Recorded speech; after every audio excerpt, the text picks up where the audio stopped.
The chamber was enormous, stretching so far that the walls seemed to fade into darkness. It floated in space above Centaurus Prime, a world that sparkled like a blue jewel against the black void.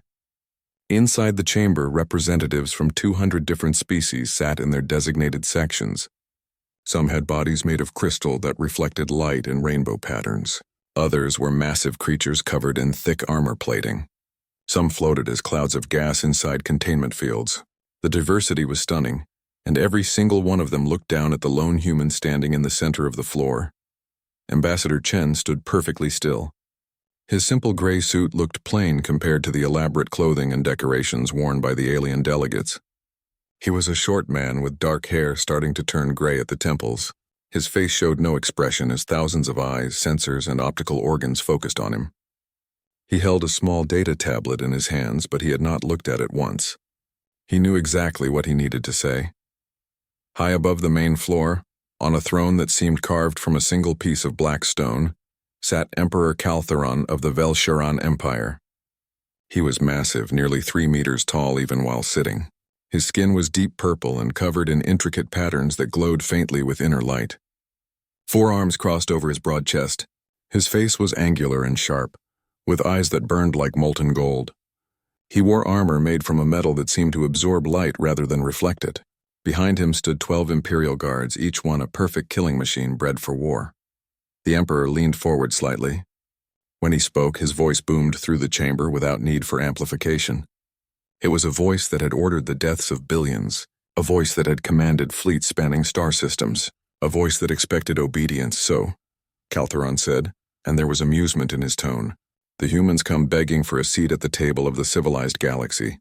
Laughter rippled through the chamber. It came in many forms. Some species chirped. Others released chemical signals that translated to mockery. The crystalline Vex chimed in harmonics that conveyed contempt. The towering Crawl warrior simply grunted, which for them was the equivalent of dismissive laughter. Ambassador Chen did not react. He simply waited for the noise to die down. When silence finally returned, he spoke in a calm, clear voice. Humanity requests consideration for membership in the Galactic Council. We have prepared extensive documentation of our technological achievements, our cultural development, and our capacity for peaceful cooperation with other species. A delegate from the Vex Collective stood. Its crystalline body caught the light and scattered it across the chamber. When it spoke, its voice sounded like wind chimes in a storm. We have reviewed your documentation, human. Your species is barely 300 cycles removed from tribal warfare. Your technology is primitive. You still use chemical propulsion for space travel. You have not mastered faster-than-light communication. You cannot manipulate gravity fields. By what measure do you consider yourselves ready for council membership? Chen nodded slowly. We acknowledge that we are young compared to many species represented here. However, we have made rapid progress. We have established colonies on 6 worlds. We have demonstrated the ability to terraform hostile environments. We have created artificial intelligence systems that... Artificial intelligence? This came from a Crawl commander, his voice like grinding stones. We had artificial intelligence 10,000 cycles ago. It is nothing special.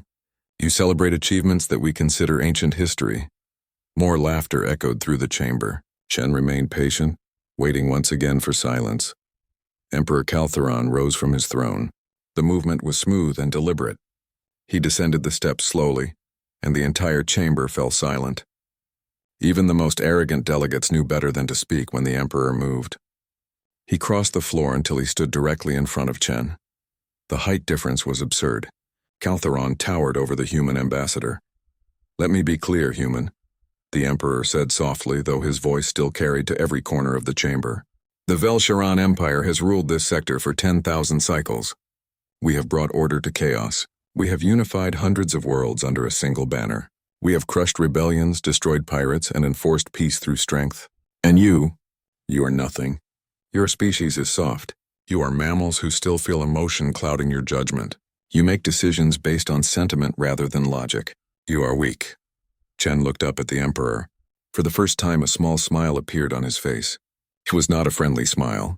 Is that your final assessment? Chen asked quietly. It is fact, Caltheron replied. The council will vote, but the result is already determined. You will be denied membership. Furthermore, I propose that humanity be forbidden from expanding beyond your home system. You will remain in Sol system until such time as you have truly matured as a species. Perhaps in another 1,000 cycles you will be ready to join civilized society. The Emperor turned to address the full council. All in favor of denying human membership and restricting their expansion? The vote was unanimous. Every single delegate raised a hand, tendril, appendage, or manipulator in agreement. The crystalline Vex chimed their approval. The crawl warriors roared. The gaseous ephemerae pulsed with satisfied colors, 200 species acting as one, to put humanity in its place. Caltheron turned back to Chen, expecting to see defeat or anger or disappointment. Instead, the human ambassador's smile had grown wider. It was the smile of someone who knew a secret. It was the smile of someone who had expected exactly this outcome. You have 30 cycles to dismantle your outer colonies, Caltheron continued. New Perth, Ganymede Station, Europa Settlement, and any other installations beyond your homeworld. If you do not comply, the Empire will send fleets to enforce this ruling. We will pacify your colonies and bring your species to heel. This is not a negotiation. This is a fact, Chen nodded slowly. He tucked his data tablet under his arm. When he spoke, his voice was still calm, but there was something new in it now. Something cold, I understand, Emperor. The vote has been cast. Humanity's petition is denied. We are restricted to our home system. We have 30 cycles to comply with your demands. Correct, Caltheron said with satisfaction. Chen looked around the chamber, making eye contact with as many delegates as he could. Then he looked back at the Emperor. Then I have only one thing to say before I leave. You don't know what you're waking. The words hung in the air for a moment. Then laughter erupted once more, louder than before. The idea that these primitive humans could threaten the established galactic order was hilarious. Some delegates actually fell from their seats in amusement. The crawl warriors slapped their armored thighs. Even Emperor Caltheron allowed himself a deep rumbling laugh. A threat? The Emperor asked between laughs. From you? That is the most entertainment this council has enjoyed in cycles. Chen did not laugh. He simply turned and walked toward the exit. His footsteps echoed on the polished floor. As he reached the door, he stopped and looked back one final time. It wasn't a threat, he said quietly. It was a warning. Then he was gone, leaving behind a chamber full of delegates who would remember those words in the cycles to come. They would remember them when their worlds burned. They would remember them when their fleets scattered like leaves before a storm. They would remember them when they finally understood what humanity had been hiding. But for now, they simply laughed. The warning came exactly 20 cycles after the council vote. Not 30. The Empire had decided not to wait. Why give the humans time to prepare when they could be crushed immediately? That was the Velcheron way. Swift, brutal, efficient. 3 battle fleets dropped out of faster-than-light travel at the edge of human colonial space. Each fleet contained 40 warships ranging from small destroyers to massive dreadnoughts. The lead ship of the first fleet was the VIS Crushing Fist, commanded by Imperial Commander Zarketh. He was a veteran of 30 campaigns, and he had never lost a battle. Zarketh stood on the bridge of his ship, his 4 arms clasped behind his back. The view screen showed New Perth hanging in space ahead of them. It was a small world, barely habitable. The humans had spent decades terraforming it, building atmosphere processors and water extraction facilities. A city of nearly 50,000 humans lived on the surface. Orbital stations floated above, connected by thin transit tubes. Scan the system, Zarketh ordered. His voice was calm. This would be easy work. Scanning now, Commander, replied his sensor officer. After a moment, the officer looked up in surprise. Sir, I'm detecting military installations. Defense platforms around the colony. Small patrol craft. They're powering weapons. Zarketh felt a flicker of interest. He had expected immediate surrender. The Council's ruling had been clear. Humanity was to abandon its colonies. But instead, these humans were preparing to fight? Foolish, Zarketh muttered. Open a channel. The communications officer worked his console. Channel open, Commander. This is Imperial Commander Zarketh of the Velcheron Empire, by order of the Galactic Council and Emperor Caltheron himself. This colony is illegal. You have 1 standard cycle to evacuate all personnel and surrender control of this system. Failure to comply will result in military action. The response came quickly. A woman's face appeared on the view screen.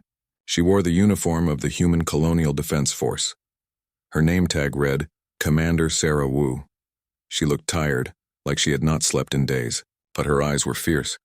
Commander Zarketh, this is Commander Wu of New Perth Defense.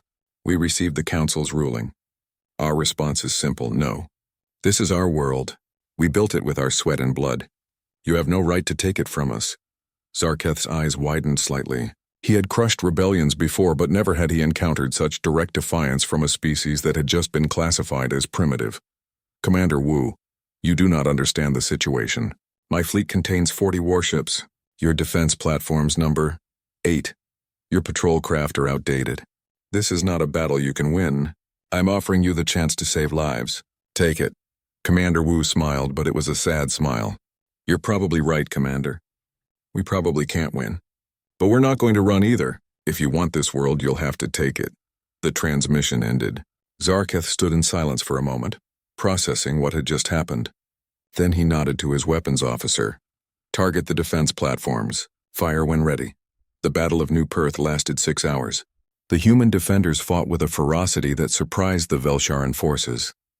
Their defense platforms used tactics that were unconventional, firing from unexpected angles and coordinating in ways that made them more effective than their numbers suggested.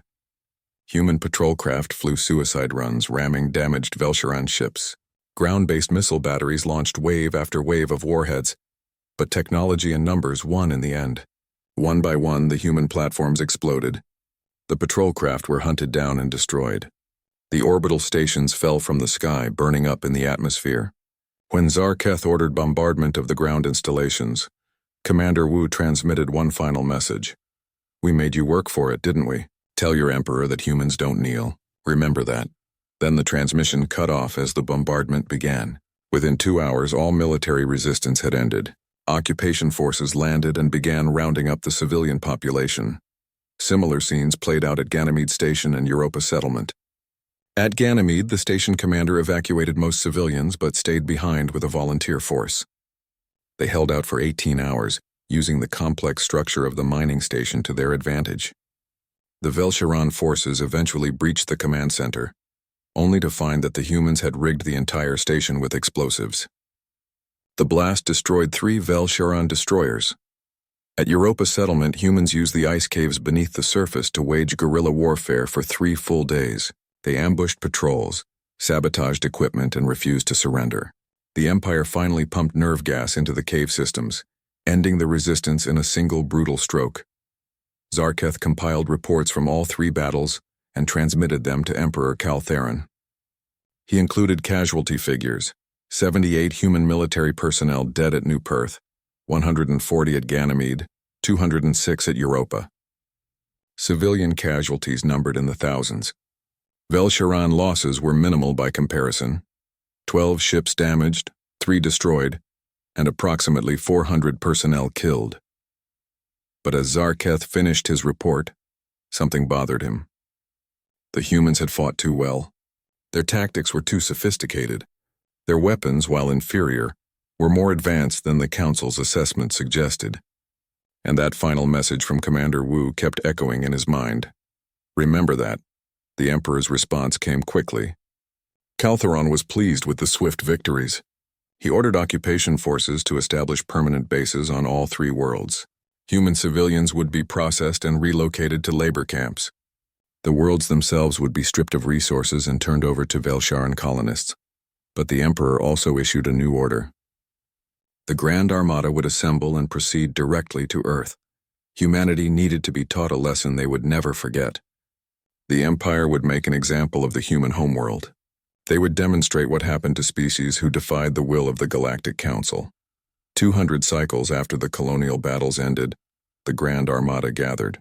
300 warships, the largest fleet ever assembled by the Velsharan Empire. It was a show of overwhelming force. Every ship was crewed by the Empire's best warriors. Every weapon system was checked and double-checked.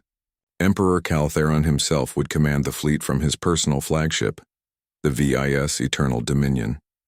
Zarketh was promoted to fleet commander and given command of the vanguard forces. As his ship prepared to jump to faster-than-light speed, he reviewed intelligence reports from Sol System. What he read made him uneasy. All human military installations had gone dark. No transmissions. No signals. Colonies in the outer Sol system appeared abandoned.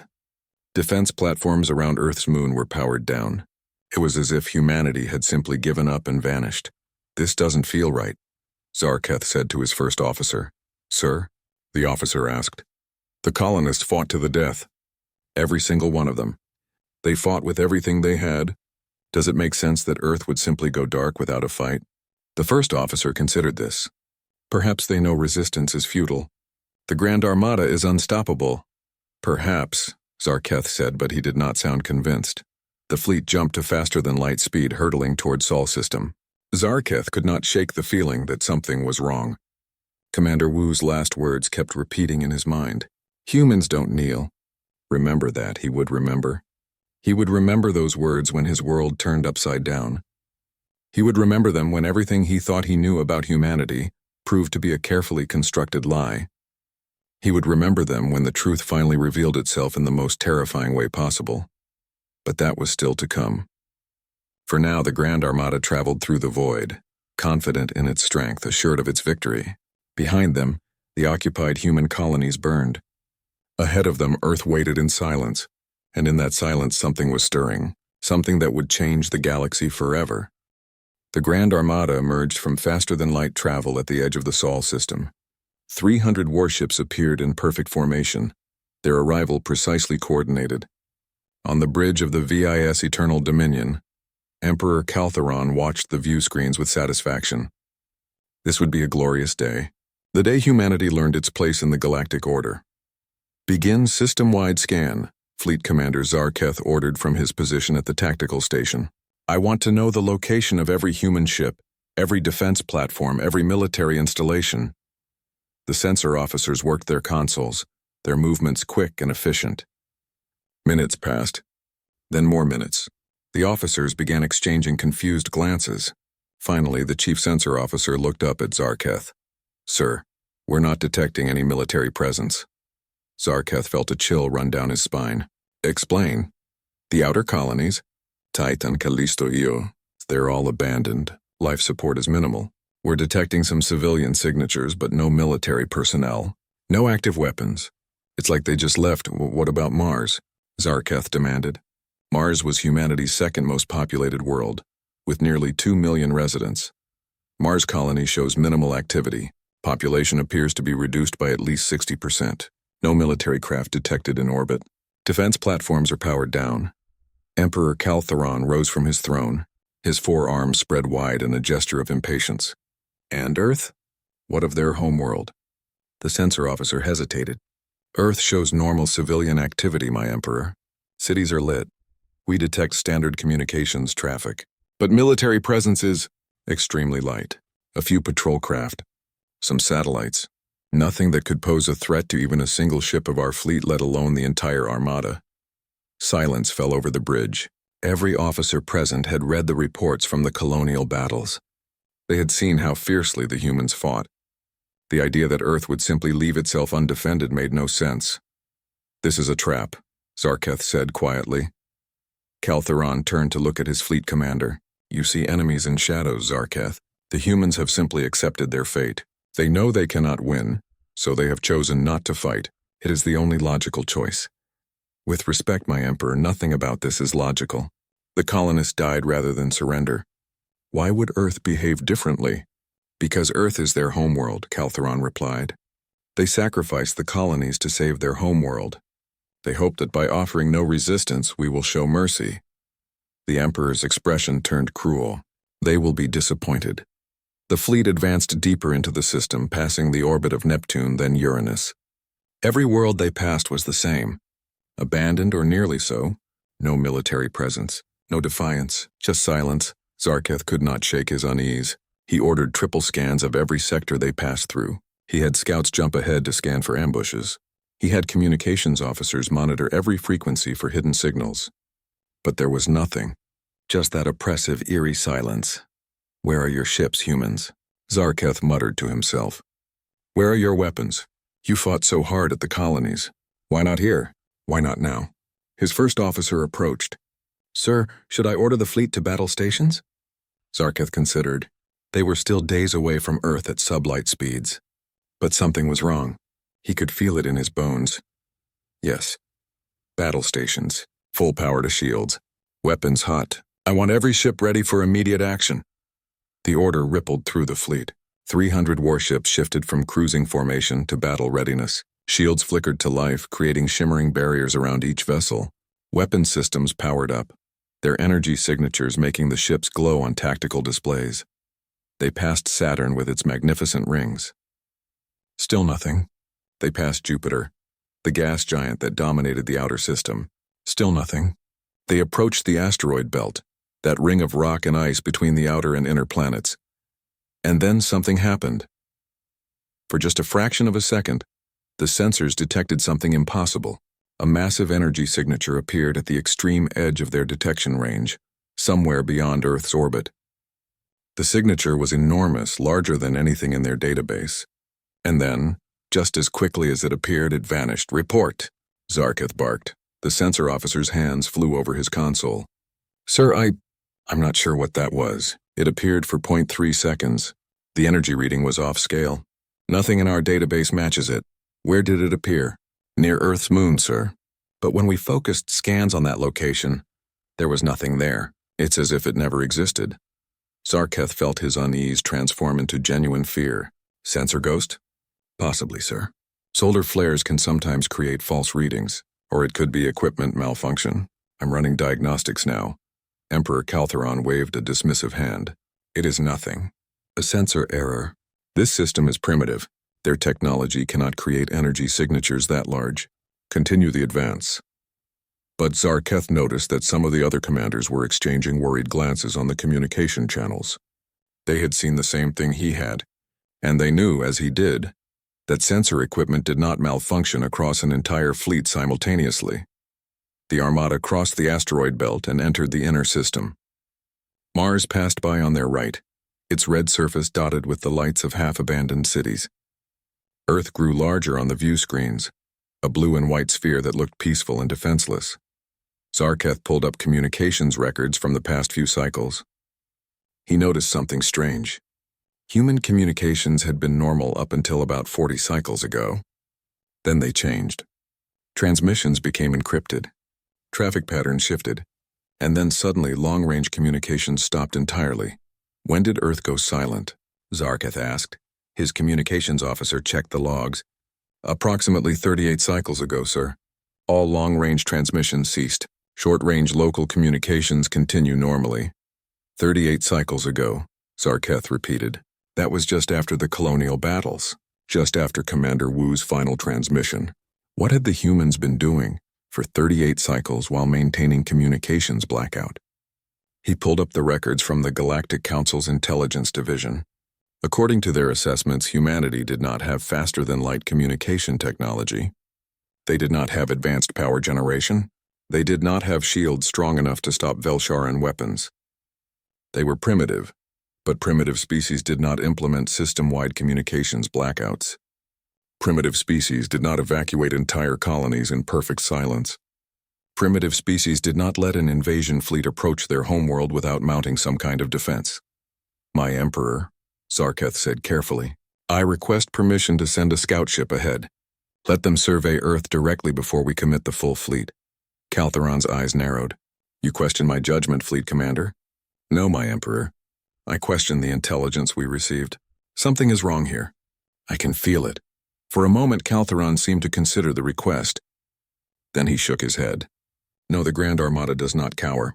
We do not send scouts ahead like frightened children checking under their beds for monsters. We are the monsters. We advance together, and we show these humans what true power looks like. Zarketh wanted to argue further, but he knew it was pointless. The Emperor had made his decision. The fleet would advance as ordered. They reached the orbit of Earth's moon. The view screen showed the human homeworld in perfect detail. Zarketh could see the continents, the oceans, the clouds swirling in the atmosphere. Cities glowed on the night side of the planet. Everything looked normal. Everything looked peaceful. But where were the defenses? Where were the ships? Where was the desperate last-ditch attempt to protect their homeworld? Deploy the fleet in orbital bombardment formation, Caltheron ordered. Target their major cities. They're military installations.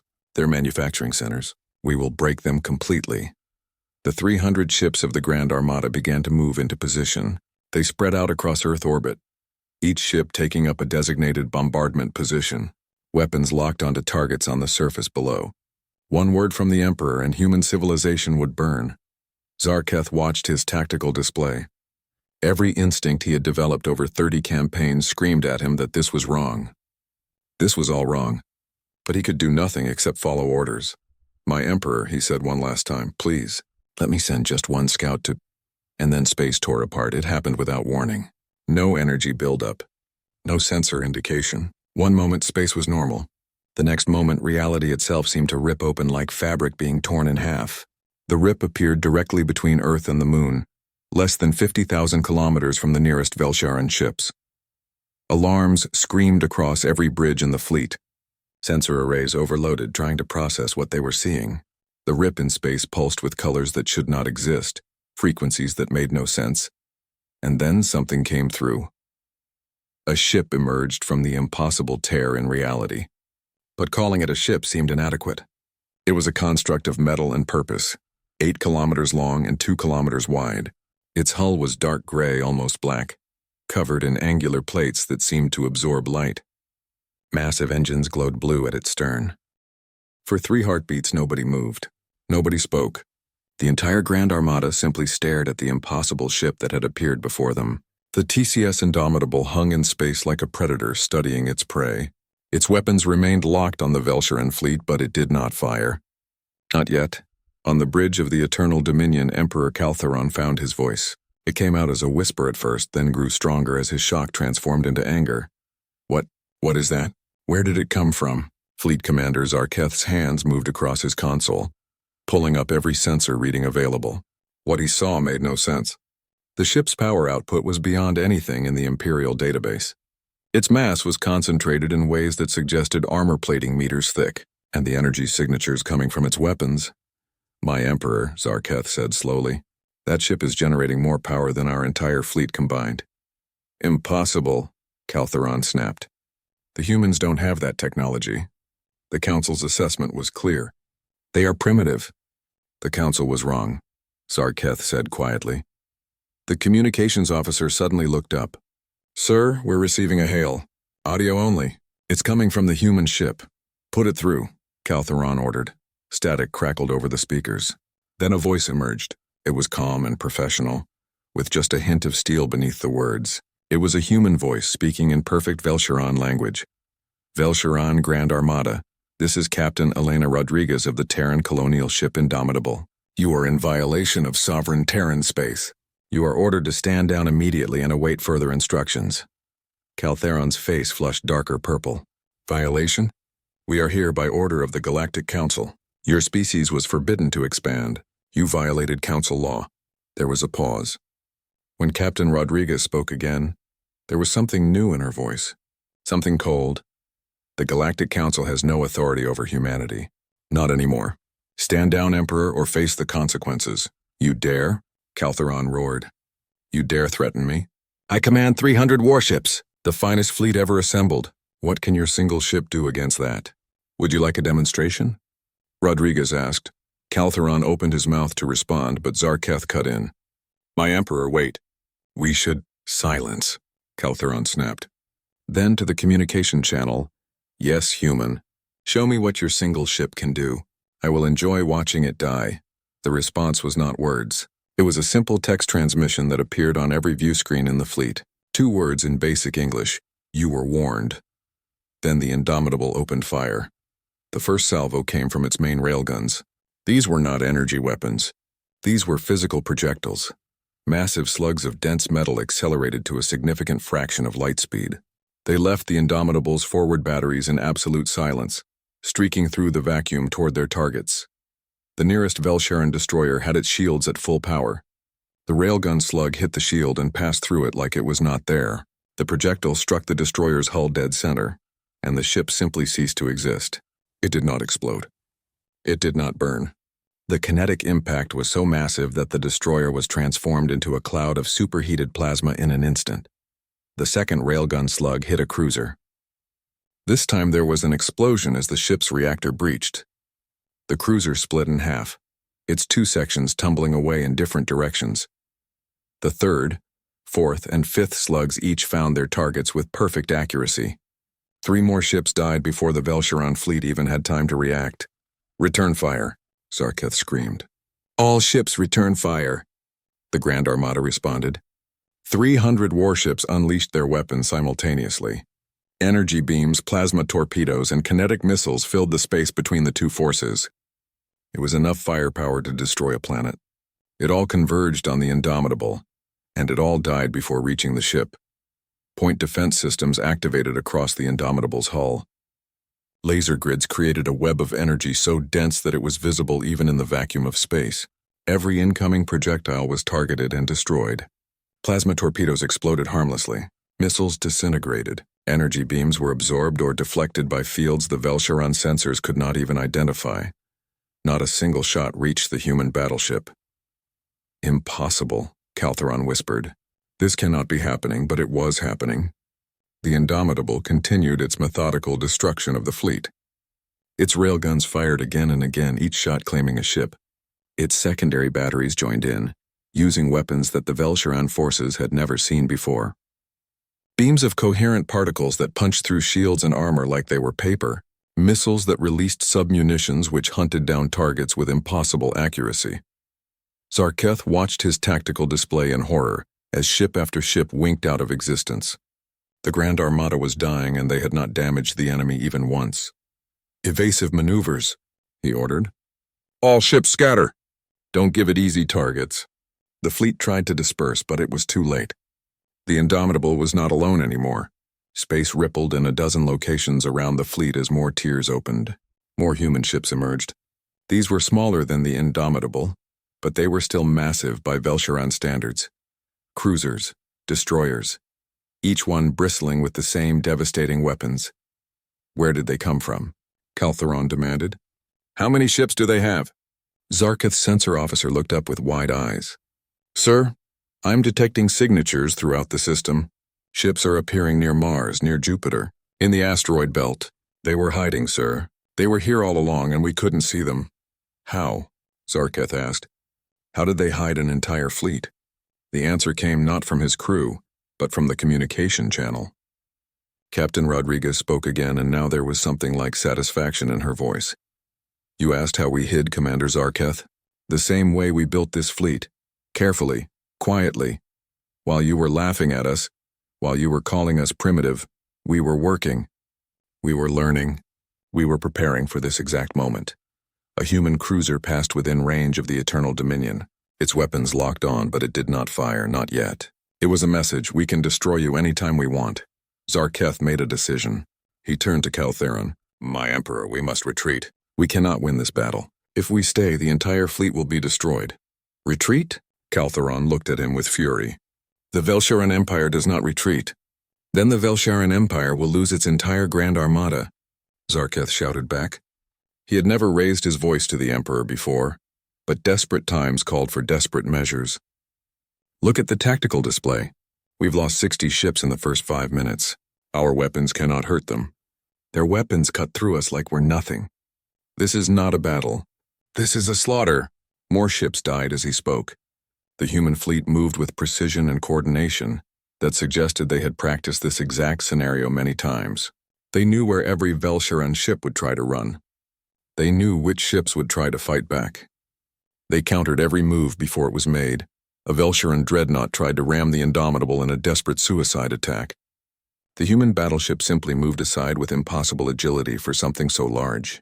As the dreadnought passed, the Indomitable's point defense systems shredded it into pieces. Captain Rodriguez spoke again.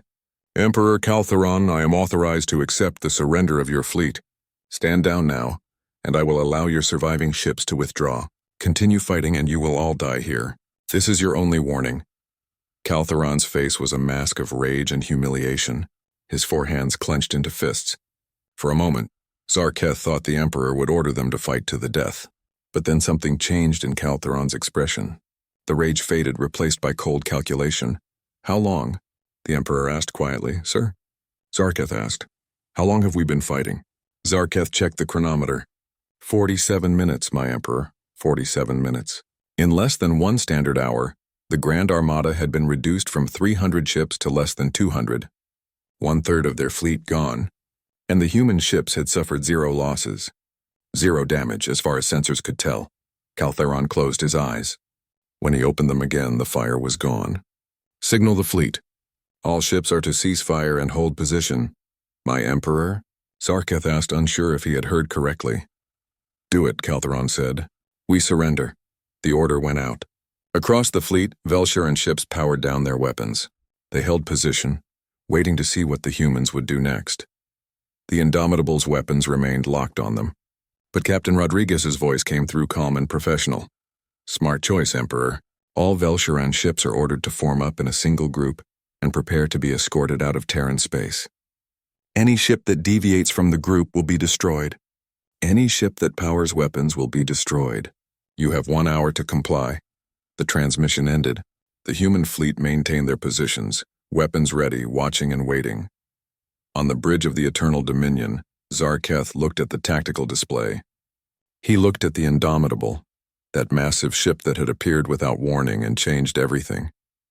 He thought about Commander Wu's final words, "Humans don't kneel." She had been right. She had known. They had all known. The colonists had died buying time for Earth to prepare. The holding cell was comfortable as far as prison cells went. Fleet Commander Zarketh sat on a bench that seemed designed for Velsharan physiology, which meant the humans had been planning for prisoners. The room was clean and well lit. There was no torture, no mistreatment, just isolation and time to think. He had been aboard the human ship for 3 cycles now.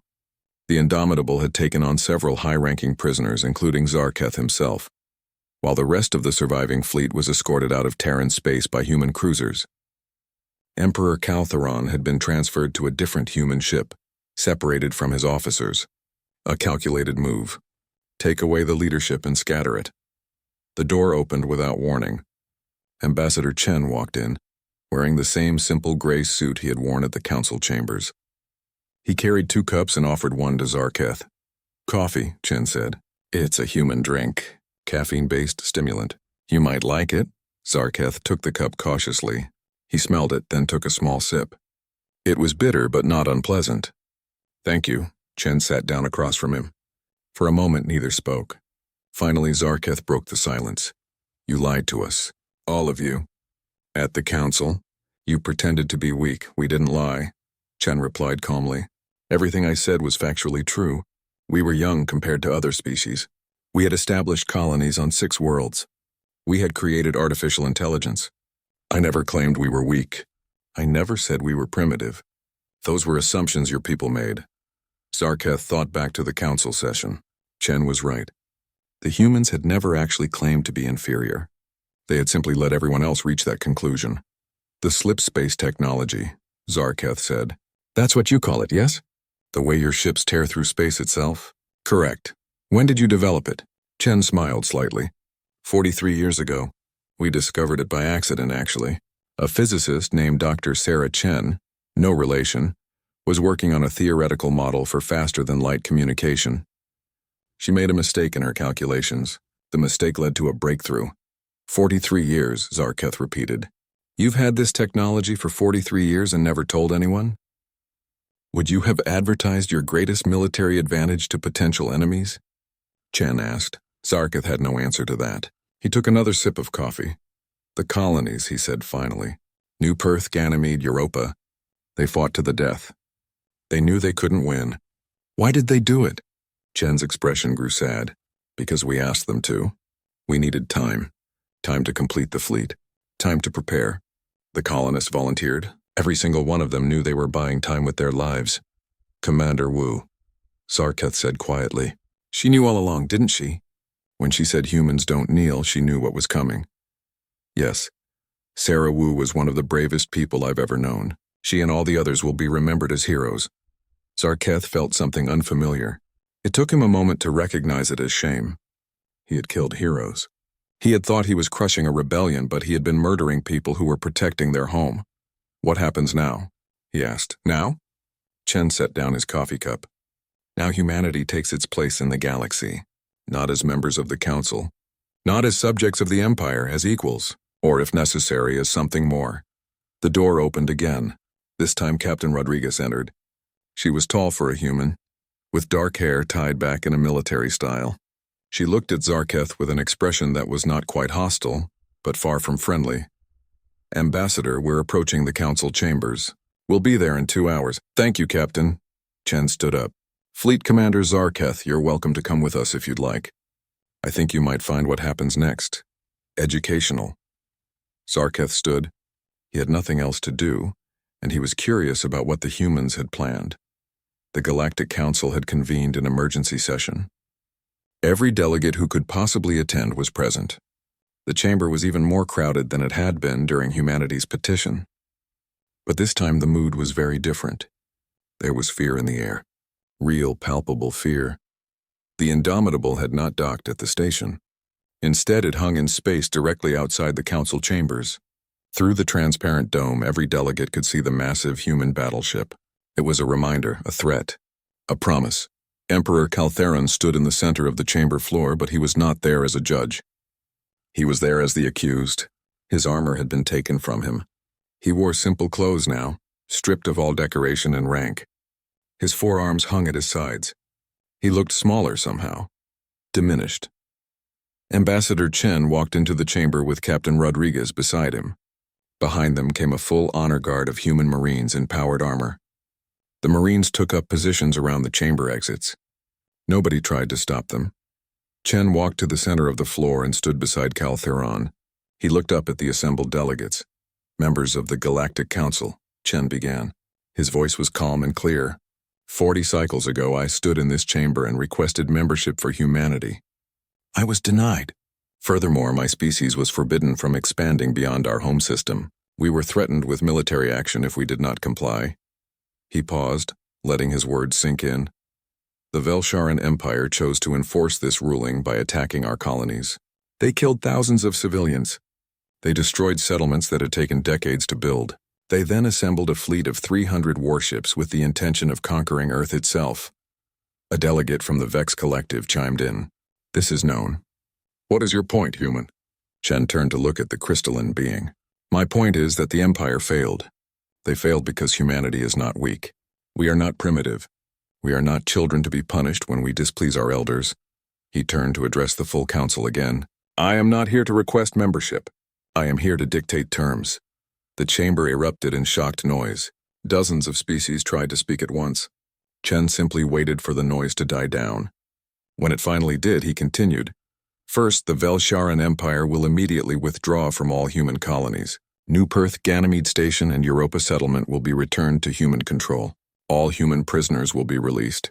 All human property will be returned or compensated." Caltheron's face flushed dark purple, but he said nothing. He knew he had no choice. "Second, the Empire will pay reparations for the lives lost and property destroyed. The amount will be negotiated, but it will be substantial." "This is outrageous," shouted a Kral delegate. "You cannot dictate terms to the Council." Chen turned to look at the Kral. "Can't we? Captain Rodriguez, would you please give our friends a small demonstration?" Rodriguez tapped a control on her wrist. On the view screens throughout the chamber, images appeared. They showed human ships throughout the galaxy. A destroyer above the Kral homeworld, a cruiser near the Vex Collective's capital, battleships positioned near strategic jump points throughout Council space. "We have 47 capital ships currently deployed," Rodriguez said calmly. "Each one is more than capable of engaging an entire enemy fleet. We also have approximately 200 smaller vessels in reserve. Our slipspace technology means we can strike anywhere in the galaxy within hours. Our stealth systems mean you won't see us coming." The chamber had gone silent again. Every delegate stared at the images, understanding the implication. Humanity had not just defeated the Velsharan fleet. They had positioned forces throughout the galaxy. They could strike anywhere, anytime. "Third," Chen continued, "the Council will establish new laws regarding the treatment of emerging species. No species will be denied membership based solely on age or technological development. No species will be restricted to their home system, and no species will be subject to military action without clear evidence of aggression." He let that sink in for a moment. "These are not requests. These are requirements. If the Council agrees to these terms, humanity will become a member nation. We will work with you to maintain peace and stability in the galaxy. We will share some of our technology. We will be partners. And if we refuse? Asked the vexed delegate. Chen's expression hardened. Then humanity will enforce these terms unilaterally. We will defend any species that is threatened by the Council. We will blockade aggressors. We will do whatever is necessary to ensure that what happened to us never happens to anyone else. The chamber was silent for a long moment. Then, surprisingly, it was Zarketh who spoke. He had been standing at the edge of the chamber, but now he stepped forward. I am Fleet Commander Zarketh of the Velsharan Empire. I led the attacks on the human colonies. I have seen what these humans can do. I have seen their power. I have seen their mercy as well. They could have destroyed our entire fleet, but they allowed us to surrender. He looked around at the assembled delegates. I recommend that the Council accept these terms. Not because we have no choice, though that is true, but because these terms are fair. More fair than we deserve. Kaltheron looked at his former officer with shock and betrayal, but Zarketh ignored him. He had made his choice. The delegates began to talk among themselves. The conversations went on for nearly an hour. Finally, the vote was called. This time it was unanimous. Every delegate agreed to humanity's terms. Chen nodded once, satisfaction evident on his face. Thank you. Humanity looks forward to working with you all. He paused, then added, as equals.